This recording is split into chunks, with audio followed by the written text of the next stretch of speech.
प्यारे गुरुजी के प्यारे सत्संग चैनल पर आप सभी का स्वागत है। इस चैनल पर गुरुजी के सत्संग सुनवाए जाएंगे जो कि हमें उन्हीं की संगत द्वारा प्राप्त हुए हैं। सत्संग शुरू करने से पहले गुरुजी को कोटि कोटि प्रणाम और सारी संगत को जय गुरुजी।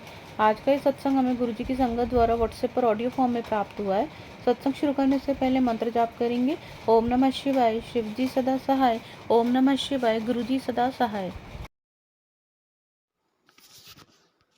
जय गुरुजी, शुक्राना गुरुजी। गुरुजी आपके चरणों में हमारा कोटि कोटि नमन। गुरुपा सभी संगत अंकल आंटियों को मेरा शुक्राना और हमारा शुक्राना सत्संग शेयर करने के लिए आंटी जी आपको तहे दिल से शुक्राना। गुरुपा सभी संगत अंकल आंटियों को और आंटी जी आपको भी गुरुपा बहुत बहुत ब्लेस करें। गुरुपा हमेशा हमारे अंग संग सहाय रहें। अब मैं अपना शुक्राना सत्संग गुरुपा के स्वरूप के सामने अमृत वेले में गुरुपा के दिव्य महामंत्र जाप से शुरू करूंगी। शुक्राना सत्संग शेयर करने में अगर मुझसे कोई भूल त्रुटि हो जाए तो गुरुपा मुझे क्षमा कर दीजिएगा और सभी संगत अंकल आंटी जी मुझे क्षमा कर दीजिएगा। ओम नमः शिवाय, शिव जी सदा सहाय। ओम नमः शिवाय, गुरुजी सदा सहाय। जय गुरुजी, शुक्राना गुरुजी। गुरुपा बहुत दिनों के बाद मैं अपना शुक्राना सत्संग शेयर कर पा रही हूँ गुरुपा, तो इसके लिए आप मुझे क्षमा कर दीजिएगा गुरुपा। और पता नहीं कौन सी ऐसी नेगेटिविटी थी, इतनी ज़्यादा हावी थी, मन भी नहीं ठीक था। और मैं मतलब मेरी बेटी के गर्मी के छुट्टी पे मैं उसको लेकर अपने मायके गई थी। हस्बैंड अंकल जी तो यहाँ रहते नहीं है, वो बाहर रहते हैं जॉब के लिए, जो कि गुरुपा ने ही ब्लेस किया है। तो वो भी 1 महीना हो गए हैं, वो 1-1.5 महीना हो गए हैं वो बाहर गए हैं और शायद 1-1.5 महीना और लगे आने में। तो मैं अपनी बेटी को लेके फिर 1-1.5 महीना मैं मायके में ही थी। तो आज से उसका क्लास स्टार्ट है, स्कूल स्टार्ट है, तो मैं कल रात को आई। तो क्या है ना संगत जी, मायके परिवार की कंडीशन इतनी ज़्यादा नेगेटिव है, इतनी ज़्यादा नेगेटिव है, मैं क्या बताऊँ। मायके परिवार की क्या मैं बताऊँ। जब मैं यहाँ पे थी अपने, मतलब हम तो भाड़े रेंट के रूम में रहते हैं, तो मेरे हस्बैंड अंकल जी बहुत दिन बाद ऐसे बाहर से अपने जॉब करके छुट्टी लेके आए थे। तो यहाँ पर भी उनका वही काम था, काम से रिलेटेड ही आए थे। तो थे 1-1.5 महीना थे। तो उस 1-1.5 महीना में कुछ दिन ठीक था, पहले कुछ दिन, बाद में लगातार कलह कलेश, इतना झगड़ा, इतना अशांति। और फिर वो चले गए। फिर उसके बाद मैं अपने बेटी को कुछ दिन बाद छुट्टी पे लेके गई मायके में, तो मायके में भी हमेशा लगातार झगड़ा, लगातार घर में कलह कलेश, कोई आराम से खा नहीं पा रहा है। और सबसे ज़्यादा मेरे पापा डिस्टर्ब कर रहे थे सभी को। इतने चिड़चिड़े हो गए हैं मेरे पापा, इतने ज़िद्दी हो गए हैं कि किसी की कोई बात नहीं मानते हैं। उनको जो करना है वो वही करते हैं, और अगर उनको कुछ पसंद नहीं है तो वो घर में वो उन्हें करने नहीं देते हैं। बच्चे हंसते खेलते हैं तो उनको गुस्सा आता है, चिढ़ जाते हैं वो बच्चों से, और वो कभी किसी से खुश नहीं रहते हैं, हमेशा गुस्से में रहते हैं और हमेशा अकेले रहना चाहते हैं। हाँ, पता नहीं क्या हुआ है, मुझे समझ में नहीं आ रहा है। उसी बीच मायके में मैं थी, इसी बीच फ़ोन पे ही मेरे हस्बैंड अंकल जी से झगड़ा होने लगा, जो कि मैंने बहुत पहले ये सत्संग शेयर किया था कि गुरुपा ने मुझे ये मतलब सावधान किया था सत्संग सुना के कि तेरा पति अंकल कुछ गलत राह में चले गए हैं। हाँ, तो ये सत्संग सुन, मैं उसको सही रास्ते पे ले आऊँगा। तो अब गुरुपा ये काम कर रहे हैं, धीरे धीरे कर रहे हैं, पर अब मुझे इतनी टेंशन हो रही है जिसके कारण मैं फ़ोन पे उनको मैसेज के द्वारा ही मैं उनको गुस्से में पता नहीं क्या-क्या बोली जा रही हूँ। फिर हमारे बीच इतना झगड़ा हो जा रहा है कि हम कई-कई दिन तक फ़ोन ही नहीं करते हैं एक-दूसरे को।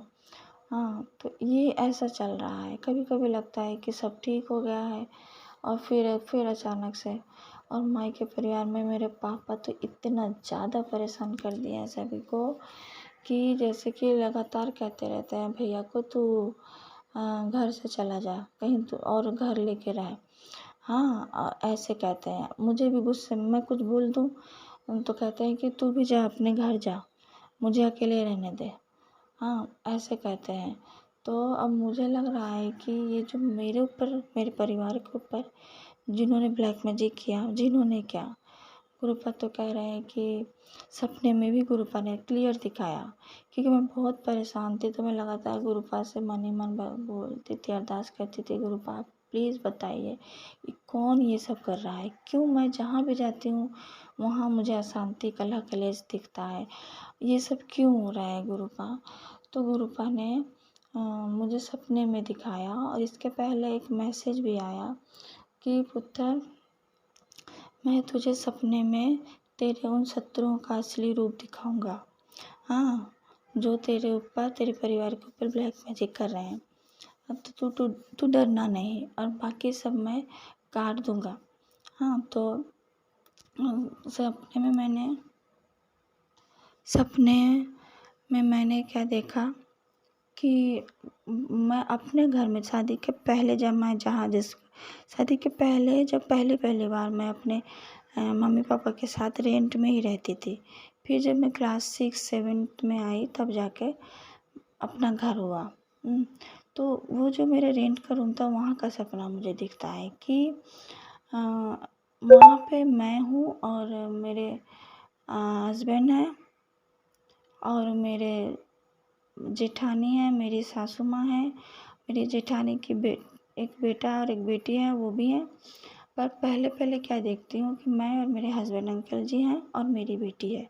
हम तीनों आपस में बात करते हैं और हम काम कर रहे हैं। तो इस बीच क्या हुआ कि मेरी बेटी शायद कुछ खाने को मांग रही थी। तो मैं वो जो खाने का पैकेट है, मतलब कुछ बाहर का चीज़ है, तो मैंने उसे पैक करके रखा हुआ था। तो जब मैंने रखा था वो बहुत अच्छा था। जब बेटी उसको खाने के लिए मांगने लगी तो जब मैं उसको निकाल के देने लगी कि मैं देखती हूँ वो चीज़ पूरी ख़राब हो गई है। हाँ, पूरा वो पाउडर हो गया है। जब मैं पैकेट से खोल रही हूँ तो वो पाउडर की तरह गिर रहा है। तो मैं कह रही हूँ माँ ये क्या हो गया, अभी कुछ दिन पहले तो मैंने अच्छे से पैक करके रखा था, इतनी जल्दी तो ये ख़राब होने वाला नहीं है, आज तक तो नहीं ऐसा हुआ। और तभी क्या है ना, मेरा जो मतलब मेरे जेठानी का जो बेटा है वो तो छोटा है, वो शायद 10-12 साल का है, सपने में दिख रहा है। अब बेटी मेरी उससे छोटी है। तो वो कह रहा है कि मतलब ये देखो ये चीज़ ख़राब हो गया है, इनको समझ में नहीं आ रहा है। और ये खोल रही हैं थोड़ा थोड़ा करके। जब गिर रहा था तो मैं कहूँ कि ये क्या चीज़ है, तो वो कहता है अरे ये तो कोई ख़राब चीज़ है जो कि खाने के लिए दे रही हो। हाँ, तो मैंने कहा नहीं ये कोई दूसरी चीज़ है। हाँ, मुझे याद नहीं है, शायद कोई पाउडर चीज़ है खाने के लिए। क्योंकि मुझे विश्वास ही नहीं था कि मेरा वो जो खाने का प्रोडक्ट था जो कि मैंने अच्छे से रखा हुआ था वो इस तरह से पाउडर हो जाएगा। तो इसीलिए मैं फिर भी पूरा अच्छे से खोल के काट के मैं उसको जब डालने लगी तो मैं देखती हूँ पूरा गंदा जैसा फीलिंग आ रहा था। हाँ, तो उसी वक्त ना मेरे हस्बैंड अंकल जी से झगड़ा हो गया। तो वो कहने लगे कि देखो वो जो बेटा है, मतलब जेठानी का जो बेटा है वो समझा रहा है कि ये चीज़ ख़राब हो गई है, इसको ये पैकेट देख के ही समझ में आ रहा है पर तुम्हें समझ में नहीं आ रहा है। तो वो जो मेरा जेठानी का लड़का है ना वो हंसने लगा। हाँ, कि इतनी बड़ी हो गई हैं चाची फिर भी इनको समझ में नहीं आता है। और मेरे हस्बैंड अंकल जी यही बताना चाहते हैं कि छोटा सा बेटा है, उसने देख के पता कर लिया कि पैकेट का जो चीज़ है वो ख़राब है, पर ये इतनी बड़ी है फिर भी इनको समझ में नहीं आ रहा है। तो ये मेरे हस्बैंड अंकल जी ताना कसने लगते हैं और मुझसे झगड़ा करने लगते हैं कि तुम्हें कुछ समझ में नहीं आता है, क्या संसार करती हो, क्या घर संसार संभालती हो, हाँ, कि कैसे क्या रखती हो कि कुछ दिन में ख़राब हो जाता है। तो मुझे गुस्सा आ जाता है। क्योंकि पहले हम तीनों बहुत अच्छे से बात कर रहे थे, तो मुझे गुस्सा आ जाता है, मैं वहाँ सब छोड़-छाड़ के मैं बाहर चली जाती हूँ। इतने में क्या देखती हूँ कि मेरे वहीं पे मेरी सास भी है, मेरी जेठानी भी है। मेरी सास किचन में कुछ कर रही हैं और वो हँस रही हैं सुन के इन सब बातों को। और जो मेरी जेठानी है, वो भी अच्छे से समझा रही हैं बात को कि अरे वो चीज़ ख़राब हो चुका है, अब उसको ख़राब चीज़ देने से क्या लाभ है, उसको फेंक दो, है ना? तो ऐसे कह रही हैं मुझे भी और मेरे हस्बैंड अंकल जी को भी। तो क्या मैं देखती हूँ कि उसको बहुत आनंद आ रहा है, हाँ, ये सब देख के। और मैं और मेरे हस्बैंड के बीच में झगड़ा हो रहा है, तो हम गुस्सा करके बाहर चले गए। तो इस ऐसे में ना मेरे हस्बैंड अंकल जी कुछ देर बाद चुप हो गए। अब मैं बाहर गई तो बाहर का मतलब जैसे मैं टॉयलेट जा रही हूँ या फिर मैं वॉशरूम जा रही हूँ तो मैं गिर जा रही हूँ। हाँ, मैं जहाँ भी जा रही हूँ मैं गिर जा रही हूँ, खुद को सँभाल नहीं पा रही हूँ। बड़ी उलझन में हूँ मैं, सपने में मैं देख रही थी। और वो लोग बड़ा मज़े में थे, हँसी ठक्का कर रहे थे। और उनको ये फ़ील हो रहा था कि हाँ, इन दोनों के बीच झगड़ा हो गया, उसका मज़ा ले रहे थे वो।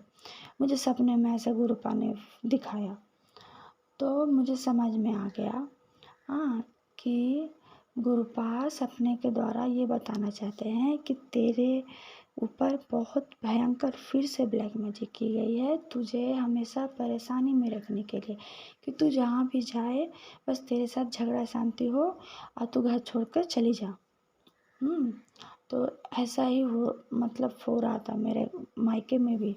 हाँ, मेरे पापा से हो रहा था, मेरे भैया से हो रहा था, भैया का पापा से होता है, पापा का मम्मी से होता है और भाभी का भैया से होता है और जो छोटा सा बच्चा है मेरे भैया का, वो इतनी गंदी गंदी आवाज़ निकालता है गले से, गंदी गंदी भाषा निकालता है जबकि बहुत छोटा है। हाँ, और उसको समझ में नहीं आता है।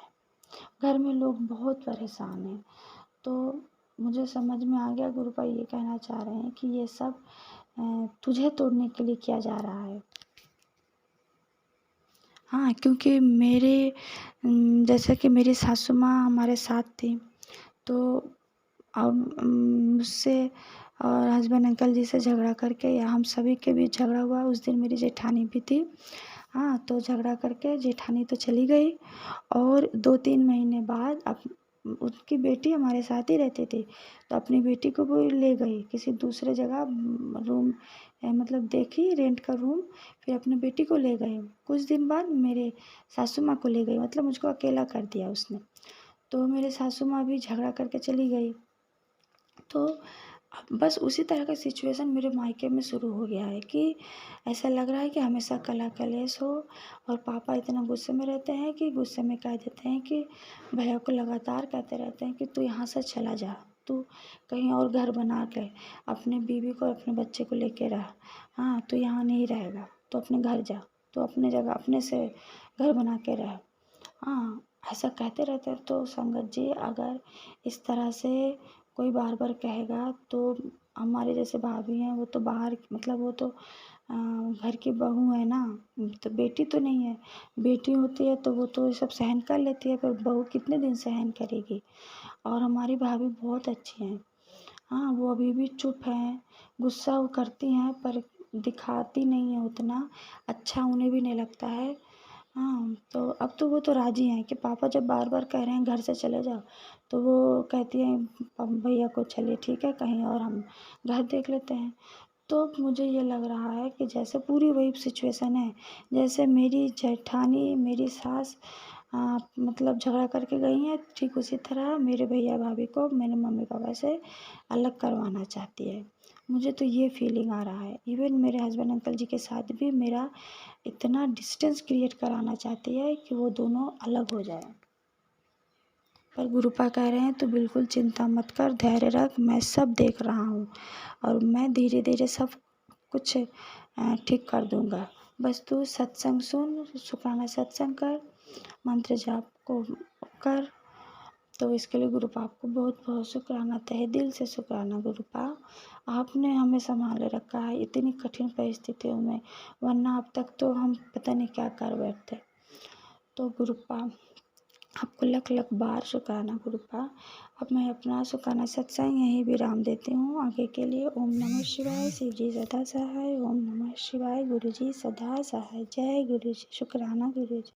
अगर आप भी हमारे साथ अपना कोई सत्संग शेयर करना चाहते हैं तो आप भी अपना सत्संग हमें लिखकर या ऑडियो फॉर्म में रिकॉर्ड करके डिस्क्रिप्शन बॉक्स में दिए गए व्हाट्सएप नंबर या ईमेल आईडी पर भेज सकते हैं। गुरुजी की आज्ञा से उसे शेयर कर दिया जाएगा। और उन सभी संगत का शुक्राना जो हमारे साथ अपने सत्संग शेयर करते हैं।